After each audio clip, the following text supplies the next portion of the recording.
ದೇಶಕ್ಕೆ ಬಂದಿರುವ ಆಪತ್ತನ್ನ ದೂರ ಮಾಡುವ ಉದ್ದೇಶದಿಂದ ಸ್ವಾವಲಂಬಿ ಭಾರತದ ಮೂಲ ಆಶಯದ ಪರಿಕಲ್ಪನೆಯಲ್ಲಿ ಆತ್ಮನಿರ್ಭರ ಭಾರತವನ್ನು ರೂಪಿಸಿದೆ.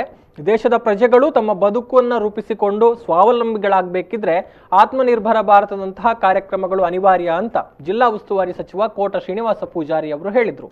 ಗ್ರಾಮ ವಿಕಾಸ ಮಂಗಳೂರು ವಿಭಾಗ, ವಿವೇಕಾನಂದ ವಿದ್ಯಾವರ್ಧಕ ಸಂಘ ಪುತ್ತೂರು, ಸಹಕಾರ ಭಾರತಿ ದಕ್ಷಿಣ ಕನ್ನಡ ಮತ್ತು ಸುಳ್ಯ ಕೃಷಿ ಉತ್ಪನ್ನ ಮಾರುಕಟ್ಟೆ ಸಮಿತಿ ಇದರ ಆಶ್ರಯದಲ್ಲಿ ಕೇರ್ಪಳ ದುರ್ಗಾ ಪರಮೇಶ್ವರಿ ಕಲಾಮಂದಿರದಲ್ಲಿ ನಡೆದಂತಹ ಆತ್ಮನಿರ್ಭರ ಭಾರತಕ್ಕಾಗಿ ಹಮ್ಮಿಕೊಂಡ ಉದ್ಯೋಗ ನೈಪುಣ್ಯ ತರಬೇತಿ ಶಿಬಿರದ ಸಮಾರೋಪ ಸಮಾರಂಭವನ್ನು ಉದ್ದೇಶಿಸಿ ಅವರು ಮಾತನಾಡಿದರು.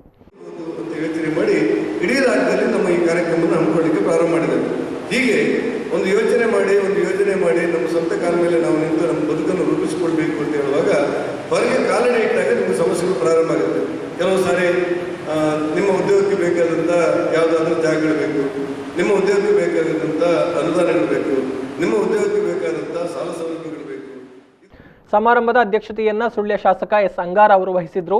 ಮುಖ್ಯ ಅತಿಥಿಗಳಾಗಿ ಪುತ್ತೂರು ವಿವೇಕಾನಂದ ವಿದ್ಯಾಸಂಸ್ಥೆಯ ತಾಂತ್ರಿಕ ಮಹಾವಿದ್ಯಾಲಯದ ಸಂಚಾಲಕ ಮಹಾದೇವ ಶಾಸ್ತ್ರಿ, ತಾಲೂಕು ಪಂಚಾಯತ್ ಅಧ್ಯಕ್ಷ ಚನಿಯ ಕಲ್ತಡ್ಕ, ಸುಳ್ಯ ಎಪಿಎಂಸಿ ಅಧ್ಯಕ್ಷ ದೀಪಕ್ ಕುತ್ತಮೊಟ್ಟೆ ಉಪಸ್ಥಿತರಿದ್ದರು.